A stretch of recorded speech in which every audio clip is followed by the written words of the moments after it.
दोस्तों नमस्कार, ये है मार्गदर्शन फॉर सिविल सर्विसेज। मैं अनुराग चौधरी। दोस्तों एनसीईआरटी पुस्तकों की उपादेयता सर्वविदित है और सिविल सेवा परीक्षा की तैयारी में 6वीं से 12वीं तक की एनसीईआरटी पुस्तकों को पढ़ना अनिवार्य होता है। इसी को ध्यान में रखते हुए ये एनसीईआरटी श्रृंखला प्रारंभ की गई है। एनसीईआरटी श्रृंखला में आज प्रस्तुत है 6वीं कक्षा के विज्ञान का अध्याय 8 शरीर में गति। दोस्तों इसमें आप जानेंगे कि हमारे शरीर में गति होती है, विभिन्न प्रकार की गति होती है, अन्य प्राणी और जीव जंतु भी गति करते हैं। इसके अलावा मानव शरीर की गति में अस्थि और उनके जुड़ाव स्थल अर्थात संधि व उसके प्रकार को आप जानेंगे। इसके अलावा जंतुओं की गति और चाल में आप केचुआ, तिलचट्टा, पक्षी, मछली व सर्प के बारे में अध्ययन करेंगे। तो आइए शुरू करते हैं आज का अध्याय 8 जो है शरीर में गति। दोस्तों बिल्कुल शांत होकर जब आप बैठते हैं तो आप अपने शरीर में होने वाली गति का अनुभव कर सकते हैं। आप समय समय पर अपनी पलकें झपकाते हैं। श्वास लेते समय शरीर में होने वाली गतियों को देखिए। हमारे शरीर में स्वतः ही अनेक गतियां निरंतर होती रहती हैं, अर्थात हमारा शरीर स्थिर नहीं बल्कि इसमें कुछ गतियां अपने आप होती रहती हैं। और शरीर का कौन सा भाग गति करता है जब आप मुड़कर अपने मित्र को देखते हैं। शरीर का कौन सा भाग गति करता है जब आप सीधे खड़े होकर चलते हैं। और इन सब उदाहरणों से आपके शरीर का कोई न कोई भाग अवश्य ही गति करता है। जब आप एक स्थान से दूसरे स्थान पर जाते हैं तो आप उठकर अपने अध्यापक के पास जाते हैं, कक्षा के बाद विद्यालय के मैदान में जाते हैं अथवा विद्यालय के बाद अपने घर जाते हैं, तो इस स्थिति में एक स्थान से दूसरे स्थान तक वास्तव में चलकर जाते हैं। आप चलकर, दौड़कर या कूदकर एक स्थान से दूसरे स्थान पर जाते हैं। देखिए यहाँ पे एक तरीका या एक चार्ट दिया गया है कि मनुष्य और विभिन्न जंतु एक स्थान से दूसरे स्थान पर किस तरह से गमन करते हैं। तो सबसे पहला है गमन, जंतु, फिर गमन में प्रयुक्त होने वाला अंग और जंतु कैसे गमन करते हैं। तो गाय पैर से चलती है और ये जंतु गमन कैसे करता है, तो ये चलती है। मनुष्य जो है, मनुष्य के गमन में होने वाला प्रयुक्त होने वाला अंग पैर होता है और ये चलता है और दौड़ता है। सांप जो है ये गमन में इसका संपूर्ण शरीर प्रयोग में होता है और यह रेंगता है। पक्षी के गमन में पैर और इसके पंख जो होते हैं प्रयोग होते हैं और ये उड़ते हैं। इसके अलावा जो कीट हैं वो चलते भी हैं और उड़ते भी हैं, यानी इसके पैर और पंख दोनों ही काम करते हैं। मछली के गमन में प्रयुक्त होने वाला जो अंग है उसका संपूर्ण शरीर और थोड़ी सी उसके जो पंख निकले होते हैं और इसके अलावा वो तैरती है। तो आप समझ सकते हैं चार्ट से कि चलना, टहलना, दौड़ना, उड़ना, छलांग मारना या रेंगना और तैरना जंतुओं के एक स्थान से दूसरे स्थान तक जाने के कुछ ढंग होते हैं। यानी जंतु एक स्थान से दूसरे स्थान तक जाने में चलकर, टहलकर, दौड़कर, उड़कर या छलांग मारकर पहुंचते हैं। दोस्तों जंतुओं के गति या एक स्थान से दूसरे स्थान तक जाने के तरीके में बहुत अधिक विविधता होती है और यह विविधता क्यों होती है इसके बारे में हम जानेंगे। सबसे पहले आइए देखते हैं मानव शरीर और इसकी गतियाँ। तो दोस्तों विद्यालय में आप शारीरिक व्यायाम करते हैं, उस समय आपको अच्छा लगता है। विद्यालय में शारीरिक व्यायाम करते समय आपके हाथ पैर किस प्रकार गति करते हैं उसको आपको ध्यान देना होगा। आप देखते हैं कि एक काल्पनिक विकेट, जब आप काल्पनिक विकेट पे गेंद फेंकने का प्रयास करते हैं तो आपको ये पता चलता होगा कि आप अपना हाथ कैसे घुमाते हैं। अपने कंधे से वृत्ताकार रूप में आप अपने हाथ को घुमाते हैं और ऐसे में आपका कंधा भी गति करता है। एक और प्रयोग है कि पीठ के बल लेट जाएं और अपने पैर को कूल्हे के चारों ओर घुमाइए। अपनी भुजा को कोहनी के ऊपर नीचे करिए और इस प्रकार पैरों को घुटने से मोड़िए।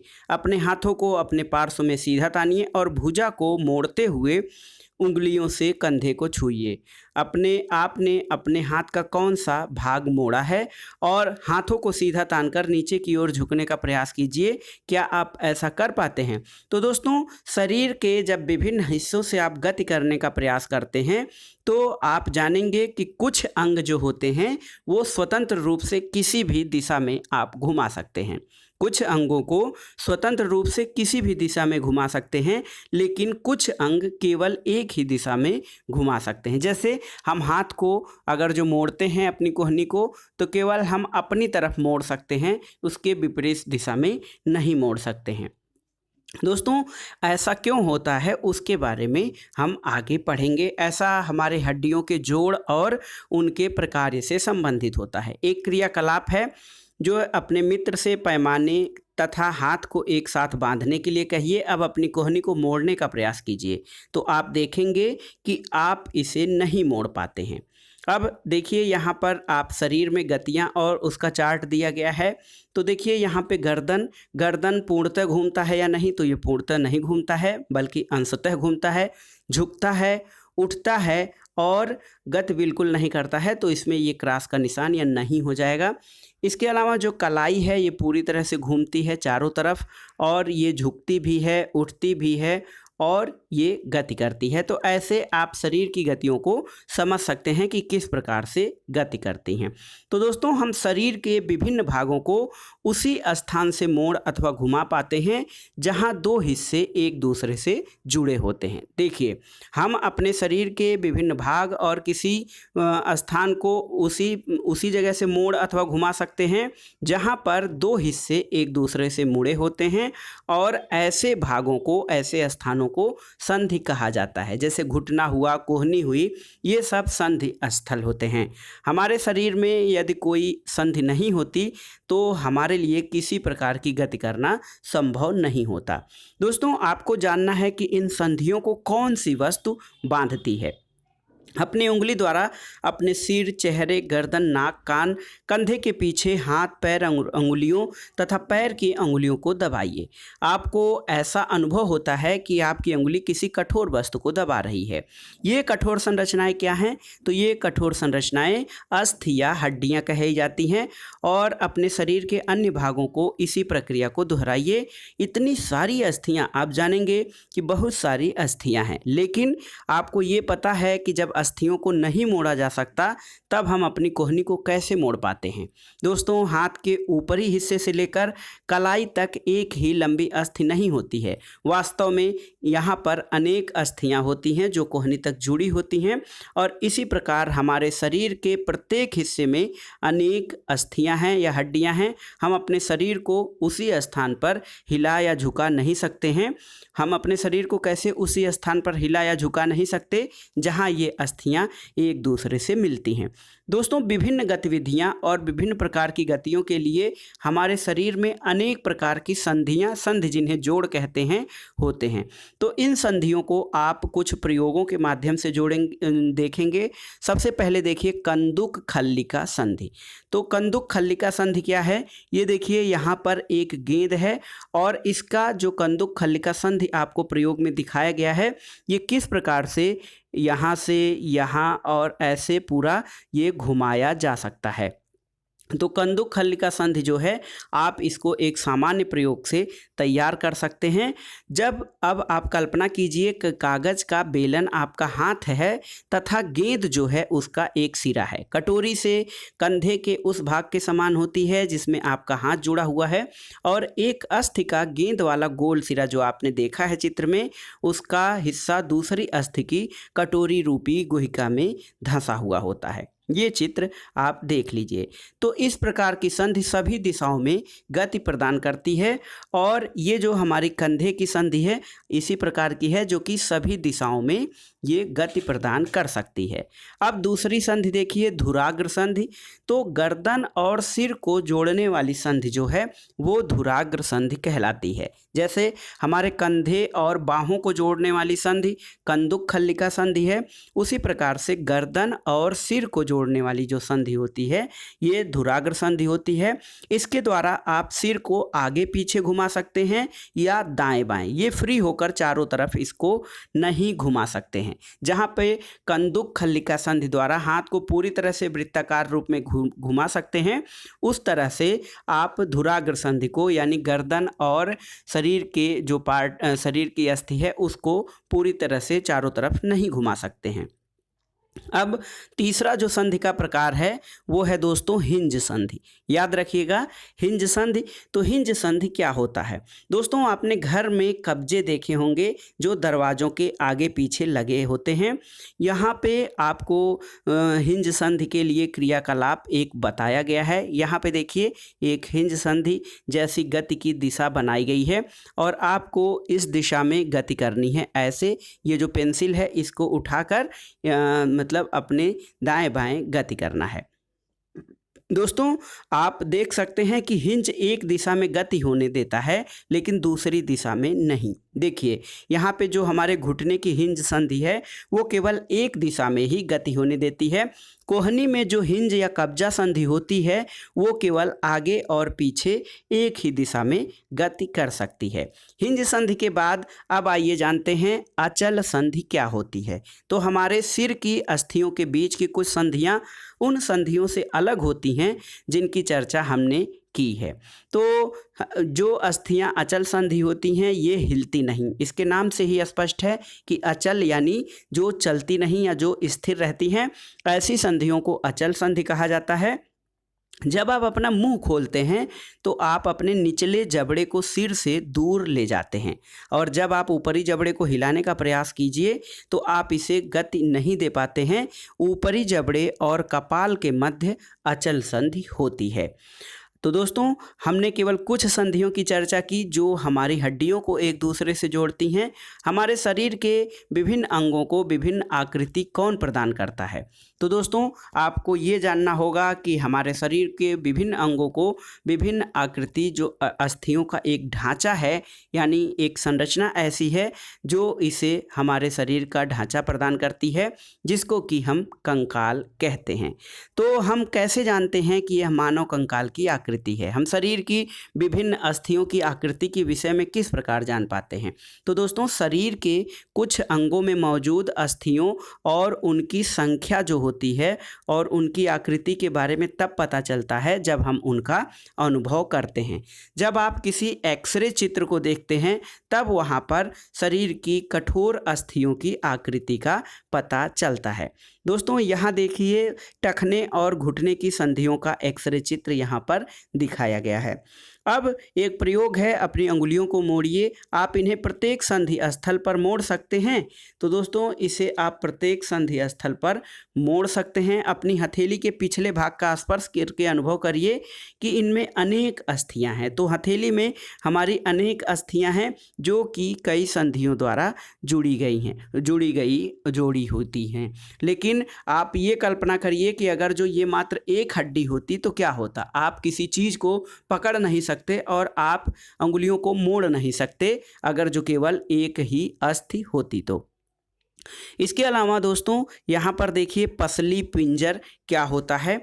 तो पसलियाँ विशेष रूप से ये हमारे शरीर की पसली पिंजर का चित्र है। यहाँ पे आप देख सकते हैं पसलियाँ जो होती हैं विशेष रूप से मुड़ी होती हैं और ये वक्ष की अस्थि और मेरुदंड से जोड़कर एक बक्से की संरचना करती हैं और इस शंकुरूपी बक्से को पसली पिंजर कहा जाता है। और हम ये जो होता है ये जो पसली पिंजर होता है ये हमारे लिए सुरक्षा कवच का कार्य करता है क्योंकि इसी के अंदर शरीर के कुछ मुलायम और जो कमज़ोर या मुलायम तरह के जो नाजुक अंग होते हैं इसके अंदर सुरक्षित रखते हैं।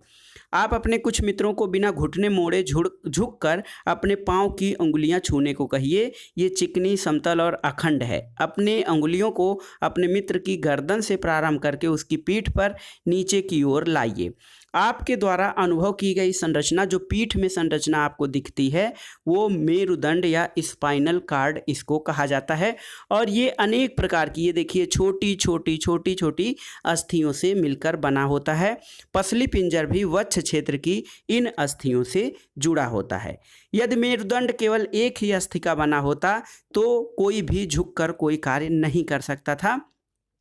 आप ऐसा देख सकते हैं चित्र के माध्यम से। इसके अलावा दीवार पे धक्का लगाने का प्रयास करिए और कंधे के समीप 2 उभरी हुई हड्डियां दिखाई देती हैं, इसे कंधे की अस्थियां कहते हैं। तो दोस्तों कंधे की अस्थियों को आप यहां पर इस चित्र के माध्यम से देख सकते हैं और यह संरचना श्रोणि अस्थियां हैं। यह बॉक्स के समान एक ऐसी संरचना बनाती है, ये हमारे आमाशय के नीचे वाले विभिन्न अंगों की रक्षा करता है जो श्रोणि अस्थियां होती हैं। इसके अलावा हमारी जो खोपड़ी होती है वो अनेक अस्थियों के एक दूसरे से जुड़ने से बनती है और ये हमारे शरीर के अति महत्वपूर्ण अंग मस्तिष्क को सुरक्षा घेरा प्रदान करके इसकी सुरक्षा करती है। हमने अपने कंकाल की बहुत सी अस्थियों और संधियों के बारे में चर्चा कर ली है। कंकाल के अतिरिक्त कुछ अंग ऐसे हैं जो हड्डियों जितने कठोर नहीं होते हैं और उन्हें मोड़ा जा सकता है, जिनको उपास्थि कहा जाता है। तो उपास्थि किसे कहते हैं? कंकाल के कुछ अंग ऐसे होते हैं जो हड्डियों जितने कठोर नहीं होते हैं, इनको मोड़ा जा सकता है, इनको उपास्थि कहा जाता है। देखिए उपास्थि की सबसे अच्छा उदाहरण आप देख सकते हैं, कान के ऊपरी भाग में एक उपास्थि होती है और आप इसे अपने अंगूठे और एक अंगुली से मिलाकर इसको दबाकर देख सकते हैं। अपने कान के ऊपरी हिस्से को मोड़कर देख सकते हैं, वहाँ पर उपास्थि होती है। ऐसा लगता है कि वहाँ पे कोई अस्थि नहीं है, लेकिन वो अस्थि जैसी संरचना होती है, ये कठोर नहीं होता है, इसको उपास्थि कहा जाता है। और शरीर की संधियाँ जहाँ पर शरीर में जहाँ पे 2 हड्डियाँ जुड़ती हैं वहाँ पर भी उपास्थि पाई जाती है। दोस्तों मानव कंकाल अनेक अस्थियों, संधियों और उपास्थियों से मिलकर बना होता है। तो आपको ये जानना चाहिए कि मानव कंकाल में केवल अस्थियां भर नहीं होती हैं, इसके अलावा संधि और उपास्थि भी होते हैं और आप इनमें से बहुत को देख सकते हैं, मोड़ सकते हैं और गति दे सकते हैं। दोस्तों विभिन्न प्रकार की गति में ये अस्थियां हमारे सहायक होती हैं, अस्थि और संधि। और अस्थियों को इस प्रकार गति करने योग्य कौन बनाता है, इसके बारे में जानना चाहिए। दोस्तों हाथ की मुट्ठी बनाइए, मुट्ठी के अंगूठे से बाजू के कंधे को छूने का प्रयास कीजिए। अपनी ऊपरी भुजा में कुछ परिवर्तन महसूस करते हैं तो देखिए दूसरे हाथ से छूकर देखिए, एक आपको उभरा हुआ भाग दिखाई देता है जिसको कि पेशी कहते हैं।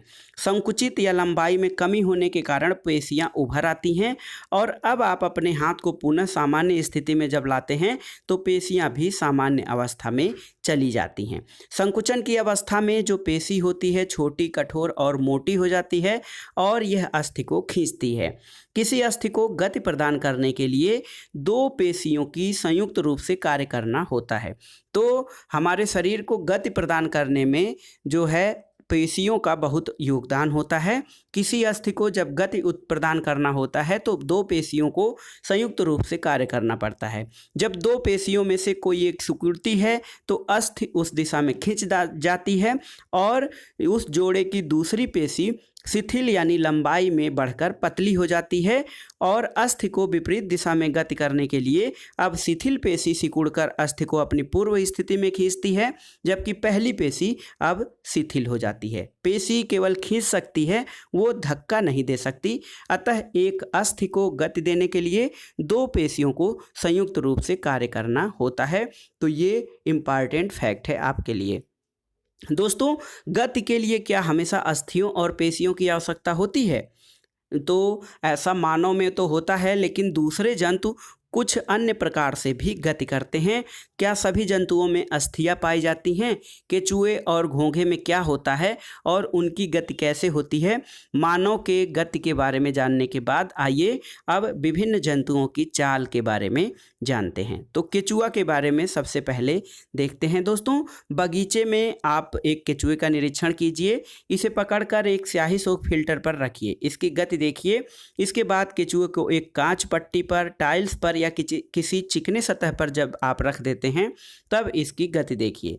केचुए का शरीर एक सिरे को दूसरे से सटाकर रखे गए छल्लों से बना होता है। केचुए का जो शरीर होता है कुछ छल्लों से बना प्रतीत होता है और केचुए के शरीर में हड्डियां नहीं होती हैं, इसमें केवल पेशियां होती हैं जो इसके शरीर के घटने और बढ़ने में सहायता करती है। तो केचुए की चाल या केचुए की जो गति होती है वो कैसे होती है? केचुआ अपने जो है वो क्या करता है, शरीर के पश्च भाग को भूमि में जकड़े रहता है और अग्र भाग को फैलाता है। चलते समय वो क्या करता है, अपने पिछले भाग को पृथ्वी में जकड़े रहता है और अगले भाग को फैलाता है। इसके बाद वह अग्रभाग से भूमि को पकड़ता है तथा पश्च भाग को स्वतंत्र कर छोड़ देता है। इसके बाद शरीर को संकुचित करता है और पिछले भाग को आगे की ओर खींचता है, जिससे वह कुछ दूरी तक आगे बढ़ जाता है और केचुआ इस प्रक्रिया को बार बार दोहराते हुए मिट्टी पर आगे बढ़ता है और इसके शरीर में चिकने पदार्थ होते हैं जो इसे चलने में सहायता करते हैं। इसके अलावा यह अपने शरीर के हिस्से को ज़मीन पर किस प्रकार से टिकाता है, तो इसके लिए इसके शरीर में छोटे छोटे अनेक प्रकार के सूक या बाल जैसी आकृति के सूक होते हैं और ये सूक पेशियों से जुड़े होते हैं। ये मिट्टी में उसकी पकड़ को मजबूत बनाते हैं। दोस्तों, केचुआ वास्तव में अपने रास्ते में आने वाली मिट्टी को खाता है और उसका शरीर अनपचे पदार्थ को बाहर निकाल देता है। केचुए द्वारा किया गया यह कार्य मिट्टी को अधिक उपजाऊ बनाता है, जिससे पौधों को फायदा पहुंचता है। तो आपने केचुए के बारे में जाना कि इसकी गति कैसी होती है। ये केवल पेशीय संकुचन और धरती पर अपने पकड़ के आधार पर अपनी गति करता है। इसमें कोई हड्डी नहीं होती है, केवल पेशियां होती हैं। घोंघा की गति कैसे होती है, तो दोस्तों बगीचे में एक घोंघा देखिए और इसके पीठ पर एक गोल संरचना होती है। इसे कवच कहा जाता है और यह घोंघे को जो मुलायम आकार होता है उसके बाह्य कंकाल होता है और ये अस्थियों का नहीं बना होता है। यह कवच जो होता है एकल एकक होता है और घोंघे को चलने में कोई सहायता नहीं प्रदान करता है, बस केवल एक प्रकार से उसे सुरक्षा प्रदान करता है। घोंघे को कांच की पट्टी पर जब आप रखकर इसको देखते हैं तो ये जब चलना प्रारंभ करता है तो कांच पट्टिका को अपने हाथों से अपने सिर से ऊपर उठाकर कांच के नीचे की ओर चलने के ढंग को देखिए। कवच का जब छेद खुलता है तो उससे एक मोटी मांसल संरचना और सिर बाहर आता है। मोटी संरचना इसका पैर होता है जो दृढ़ पेशियों का बना होता है। सावधानीपूर्वक जब आप कांच की प्लेट को एक और थोड़ा सा झुकाएंगे तो पैर की लहरदार गति दिखाई देगी और घोंघे की जो गति होती है वो केचुए की गति से तीव्र नहीं होती है, धीमी होती है। अब देखते हैं तिलचट्टा के बारे में। तो काकरोच या तिलचट्टा, इसको प्रेक्षण करने के लिए आप जान सकते हैं कि तिलचट्टा एक कीट है। ये ज़मीन पर चलता है, दीवार पर चढ़ता है और इसके पंख होते हैं जिसके सहारे ये वायु में उड़ता भी है। तो जो कीट श्रेणी के जो जीव होते हैं, कीट होते हैं, उनके 3 जोड़ी पैर होते हैं, यानी कुल 6 पैर होते हैं जो चलने में सहायता करते हैं। इसका शरीर कठोर बाह्य कंकाल द्वारा ढका होता है और यह बाह्य कंकाल कई प्रकार के एककों की सहायता से परस्पर संधियों द्वारा बनता है, जिसके कारण गति संभव हो पाता है। वक्ष से 2 जोड़े पंख भी इसके जुड़े होते हैं और अगले पैर संकरे और पिछले पैर चौड़े और बहुत पतले होते हैं। यहाँ पर आप तिलचट्टे का चित्र देख सकते हैं। तो तिलचट्टा की गति कैसे होती है, तो दोस्तों तिलचट्टे में कुछ विशिष्ट पेशियां होती हैं और पैरों की पेशियां उन्हें चलने में सहायता करती हैं और वक्ष की पेशियां तिलचट्टे को उड़ने के समय पैरों को या उसके परों या पंखों को गति देती हैं।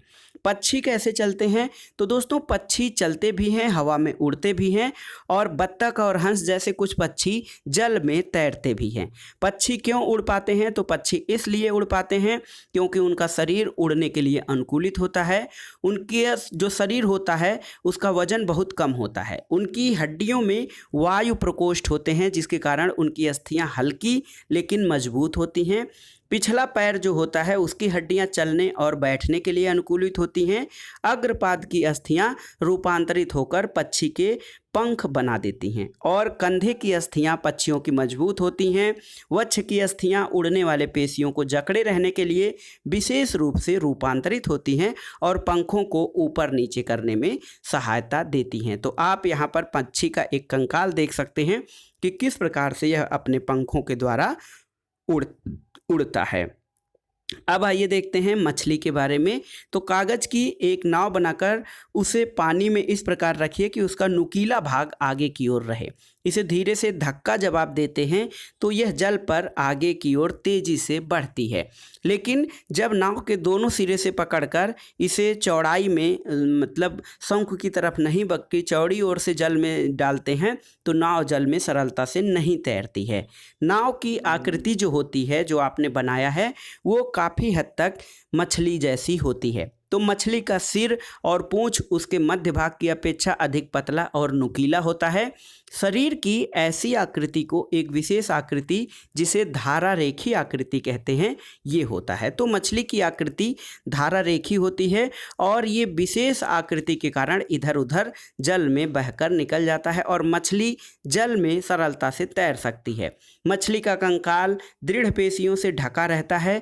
तैरने की प्रक्रिया में शरीर का एक भाग एक ओर मुड़ जाता है और पूंछ जो होती है उसके विपरीत दिशा में चलती है। यहाँ पर इस चित्र के माध्यम से आप मछली की गति को देख सकते हैं। मछली दोस्तों अपने शरीर को मोड़ती है तो तीव्रता से पूंछ दूसरी दिशा में मुड़ जाती है। इससे एक झटका लगता है और मछली आगे की ओर चली जाती है और इस प्रकार के क्रमिक ताल से मछली लगातार आगे की ओर बढ़ती रहती है और पूंछ के पंख इस कार्य में उसकी सहायता करती हैं। मछली के शरीर पे कुछ और भी पंख होते हैं जो तैरते समय जल में संतुलन बनाए रखने के लिए दिशा निर्धारण करने का कार्य करते हैं। इसके अलावा आपने देखा होगा कि जो गोताखोर होते हैं अपने पैरों में इन पंखों की तरह के विशेष फ्लिपर या अरित्र पहने होते हैं जो उन्हें जल में तैरने में सहायता करते हैं। अब एक जीव सर्प के बारे में आइए जानते हैं कि ये कैसे चलते हैं। आपने जाना पक्षी, तिलचट्टा, केचुआ और मछली कैसे तैरते हैं, कैसे चलते हैं या गति करते हैं। तो उसके बाद आइए जानते हैं कि जो सांप या सर्प हैं वो कैसे चलते हैं। तो दोस्तों सर्प का जो मेरुदंड होता है वो लंबा होता है और शरीर की पेशियां क्षीण और असंख्य होती हैं। ये परस्पर एक दूसरे से जुड़ी होती हैं, चाहे वे दूर ही क्यों न हो। पेशियां मेरुदंड, पसलियों और त्वचा को एक दूसरे से जोड़ती हैं। सर्प का जो शरीर होता है अनेक वलयों में मुड़ा होता है और इसी प्रकार सर्प का प्रत्येक वलय उसे आगे की ओर धकेलता है। इसका शरीर अनेक वलय बनाता है और प्रत्येक वलय को आगे की ओर धक्का देता है, जिसके कारण सांप बहुत तेज गति से आगे बढ़ने की ओर गति कर सकता है, लेकिन सरल रेखा में ये नहीं चलता है।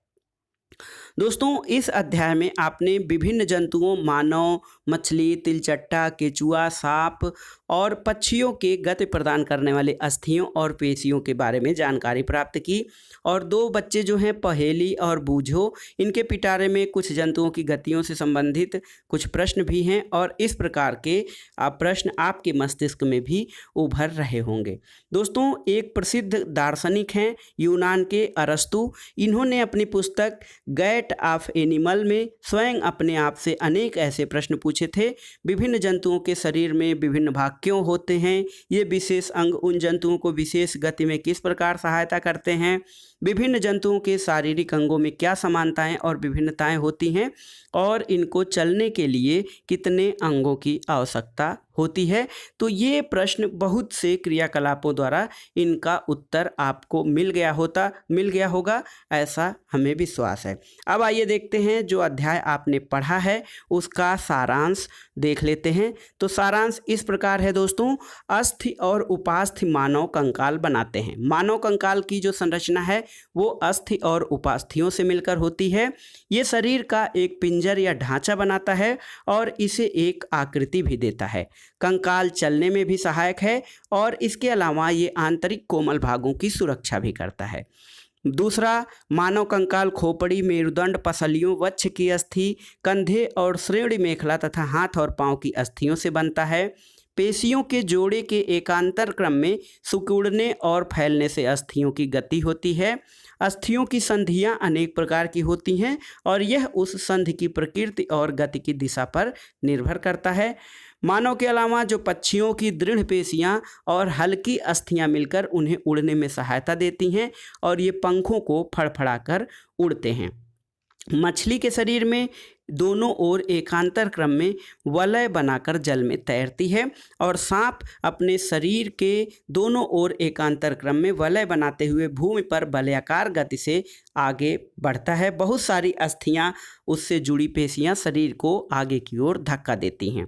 तिलचट्टे का शरीर और पैर जो होता है वो कठोर आवरण से ढका होता है और कुछ बाह्य कंकाल बनाता है। वक्ष की पेशियां 3 जोड़ी पैरों और 2 जोड़ी पंखों से जुड़ी होती हैं जो तिलचट्टे को चलने और उड़ने में सहायता देती हैं। केचुए की शरीर में गति कैसे होती है, तो ये शरीर की पेशियों को बारी बारी से फैलाता और सिकोड़ता है, यानी विस्तरण और संकुचन से केचुए में गति होती है। शरीर को अधः सतह पर सूक जो होते हैं, कुछ रोम होते हैं उसके, वो केचुए को भूमि पर पकड़ बनाने में सहायक होते हैं। इसके अलावा घोंघा की गति कैसे होती है, तो घोंघा पेशीय पाद की सहायता से चलता है। तो ये था आज का चैप्टर दोस्तों, विज्ञान एनसीईआरटी छठी कक्षा के विज्ञान का अध्याय 8 शरीर में गति। इसमें आपने देखा कि मानव, इसके अलावा केचुआ, तिलचट्टा, पक्षी, मछली, सर्प और घोंघा किस प्रकार से गति करते हैं और उनके इस गति में कौन से अंग सहायता करते हैं। तो आपको आसानी से समझ में आ गया होगा, ऐसा मुझे विश्वास है। इसी प्रकार अन्य ज्ञानवर्धक वीडियो के लिए हमसे जुड़े रहें। वीडियो को लाइक करें, शेयर करें और इस चैनल मार्गदर्शन फॉर सिविल सर्विसेज को सब्सक्राइब करें। वीडियो देखने के लिए धन्यवाद। नमस्कार।